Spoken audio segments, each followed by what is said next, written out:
CBSE ने 10वीं के छात्रों के लिए बड़ा और अहम फैसला लिया है। 2026 से लागू होने वाली नई 2 बोर्ड परीक्षा प्रणाली में पहली बोर्ड परीक्षा देना सभी छात्रों के लिए अनिवार्य होगा।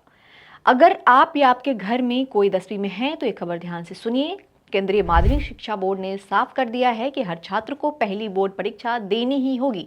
जो छात्र पहली परीक्षा में शामिल नहीं होंगे उसे दूसरी परीक्षा में बैठने की अनुमति नहीं दी जाएगी।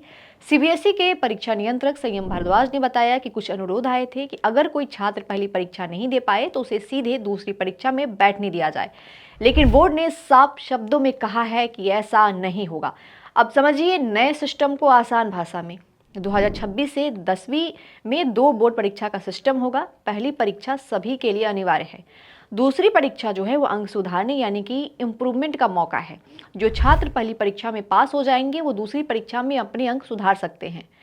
किन विषयों में सुधार का मौका होगा तो छात्र विज्ञान, गणित, सामाजिक विज्ञान और भाषाओं में से किसी भी 3 विषयों में अपना अंक सुधार सकते हैं। इसको हम और उदाहरण के साथ आपको समझा रहे हैं कि मान लीजिए राहुल ने पहली परीक्षा दी, वह सभी विषयों में पास हो गया, लेकिन गणित और विज्ञान में उसके नंबर कम आए हैं, तो वह दूसरी परीक्षा में इन विषयों में सुधार कर सकता है।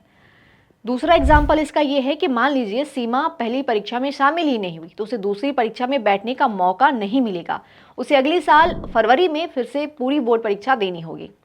तीसरा एग्जाम्पल इसका यह है कि अगर कोई छात्र पहली परीक्षा में 3 या उससे ज्यादा विषयों की परीक्षा नहीं देता है तो उसे दूसरी परीक्षा में बैठने की अनुमति नहीं मिलेगी।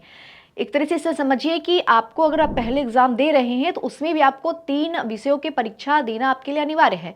ऐसे छात्रों को इसेंशियल रिपीट श्रेणी में रखा जाएगा। इसका मतलब है कि अगली साल मुख्य बोर्ड परीक्षा दोबारा देनी होगी। पहली परीक्षा देना अब अनिवार्य है, दूसरी परीक्षा सिर्फ सुधार का मौका है, विकल्प नहीं। 3 से ज्यादा विषय छोड़ना भारी पड़ सकता है, इसलिए 2026 से 10वीं के छात्रों को पहली बोर्ड परीक्षा हर हाल में देनी होगी। ऐसे ही शिक्षा से जुड़ी हर जरूरी अपडेट के लिए जुड़े रहिए न्यूज इंडिया के साथ।